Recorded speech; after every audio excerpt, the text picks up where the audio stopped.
जय श्री राम आदरणीय मित्रों। मैं लक्ष्मीपुत्र डॉक्टर कुमार गणेश जयपुर बीकानेर से प्रणाम। वर्ष 2026 बात करते हैं मूलांक 3 वालों के स्वास्थ्य के मोर्चे की और ये कि इन्हें क्या-क्या उपाय करने चाहिए। तो सबसे पहले तो आपको ये बता दें कि मूलांक 3 वाले कहा किन्हें जाता है। किसी भी महीने की 3 तारीख, 12 तारीख, 21 तारीख या फिर 30 तारीख को जन्मे लोगों को मूलांक 3 वाला कहा जाता है। 3 तारीख तो 3 का अंक बन ही गया, 12, 21 और 30 को जोड़ेंगे, इनके अंकों को दोनों अंकों को आपस में तो वो अंक 3 आता है, यानी मूलांक 3 आता है। आइए बात करते हैं आपके स्वास्थ्य के मामले की।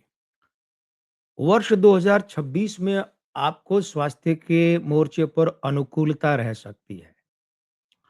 यानी यूँ कहें कि तुलनात्मक रूप से आपका स्वास्थ्य अच्छा रह सकता है, तो कोई गलत नहीं होगा।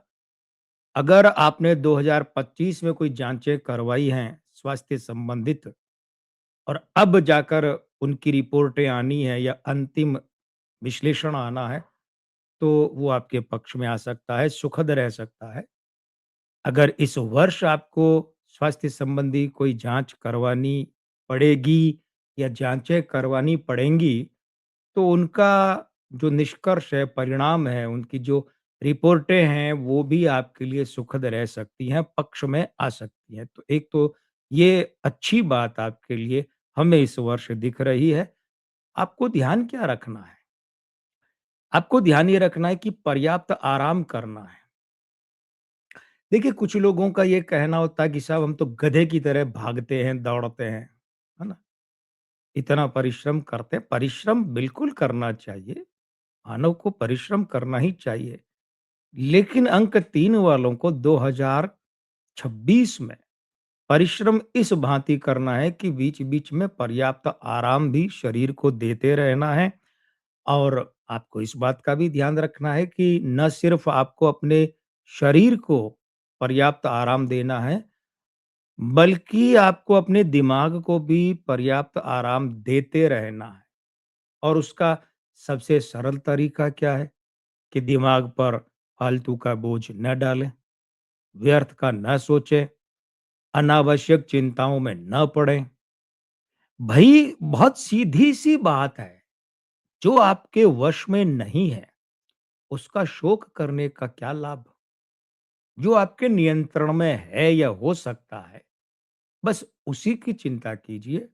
तो दिमाग को फालतू के सोचने से, उसके बोझ से मुक्त रखें। आप भागा-दौड़ी करें, अच्छी बात है। शारीरिक भागा-दौड़ी करें, ये भी अच्छी बात है। लेकिन थकावट इससे आपको अधिक रह सकती है और ये अधिक थकावट आपके लिए परेशानी का सबब बन सकती है। तो हम आपको पहले ही कह चुके हैं कि अपने शरीर को पर्याप्त आराम दीजिएगा। मांसपेशियों का दर्द रह सकता है, मांसपेशियों में खिंचाव, मसल्स पेन जिसे कहते हैं, वो रह सकता है। इस और भी आपको ध्यान देना है, पाचन का मामला सँभालें, क्योंकि देखिए क्या होता है, आपका अंक 3 एक तो वैसे भी वायवीय अंक है। वायवीय अंक का मतलब वायु प्रधान अंक है, तो वात, पित्त और कफ, ये 3 जो होते हैं ना, तो आप वात प्रकृति के हैं। तो इसीलिए पाचन शक्ति जब गड़बड़ा जाएगी, तो ये वात की जो प्रकृति है, वो और बढ़ जाएगी, यानी कि गैस की समस्या, पेट के गैस की दिक्कत आपको रहेगी। तो स्वास्थ्य के इन मोर्चों की ओर आप विशेष ध्यान दें। आइए बात करते हैं कि आपको उपाय क्या-क्या करने चाहिए? क्या-क्या उपाय आपका ये जो वर्ष है, ये आपसे माँगता है? तो अपने इष्ट देव को क्या करें? देसी घी का दीपक करें। दीपक आप मिट्टी का भी कर सकते हैं, दीपक आप किसी भी धातु का भी कर सकते हैं, लेकिन पूजा में काम आने योग्य धातु होनी चाहिए। वर्जित धातु का प्रयोग, उसके दीपक का प्रयोग नहीं करना है। तो इष्ट देव को देसी घी का दीपक करें और उसके बाद पीले रंग की मिठाई चढ़ाएँ। पीला या पीले से मिलता-जुलता रंग हो सकता है। अब उसको हम संतरी और ऑरेंज और गोल्डन और इस चक्करों में ना पड़ें। पीले के परिवार का रंग हो सकता है। मिठाई कौन-सी होगी, उसका नाम क्या होगा, वो आपकी पसंद है। वो मिठाई रसदार होगी या बिना रस की होगी, ये आपकी पसंद है। हमारा तो इतना कहना है, रंग उसका पीला होना चाहिए। पीपल में जल चढ़ाएँ और जल चढ़ाने के बाद में देसी घी का दीपक करें। कब? सुबह। ये ध्यान रखिएगा। हाँ, आप एक काम और कर सकते हैं कि शनिवार शाम होने के बाद, जब शाम की पूजा हो जाती है, उसके बाद पीपल में आप दीपक कर सकते हैं। लेकिन वो फिर जो दीपक है, वो सरसों के तेल का होना चाहिए। ये देसी घी का जो दीपक है, पीपल में जल चढ़ाना, ये जो क्रिया है, ये आपको सुबह करनी चाहिए।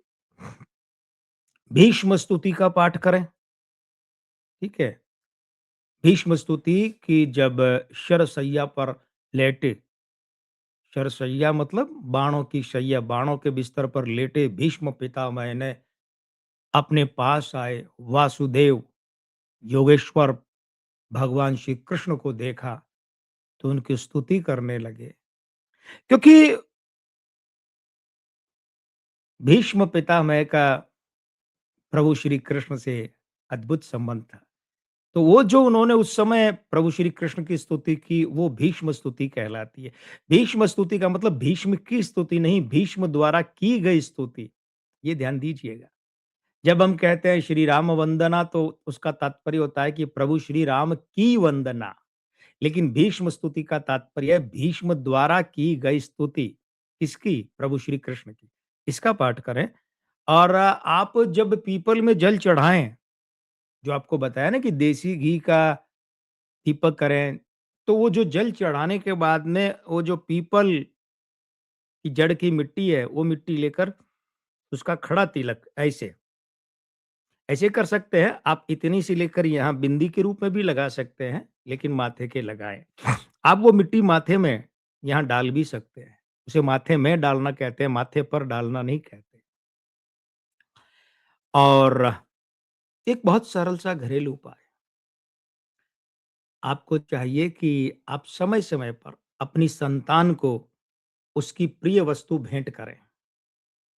वो वस्तु खान-पान की हो तो ज़्यादा बढ़िया रहेगा, क्योंकि तुरंत उसके शरीर में जाएगी और तुरंत उसका मन जो है वो प्रसन्न, शरीर प्रसन्न, आह्लादित हो जाएगा। संतान का मतलब वो आपकी संतान पुत्र के रूप में भी हो सकती है, आपकी पुत्री भी हो सकती है। और उसमें भेदभाव की बात नहीं है, क्योंकि अंक 3 संतान और संतति का होता है। आप संतति को भी भेंट कर सकते हैं। संतान तो आपके पुत्र-पुत्री हो गए, संतति कौन?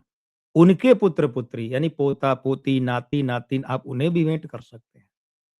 संतानवत जो आपके भतीजे-भतीजी हैं या उनकी संतानें, आप उन्हें भी भेंट कर सकते हैं। ये उपाय कीजिए, ये वर्ष अधिक से अधिक आप पर कृपालु रह सकता है। मैं लक्ष्मीपुत्र डॉक्टर कुमार गणेश, जयपुर बीकानेर से। जय श्री राम, प्रणाम।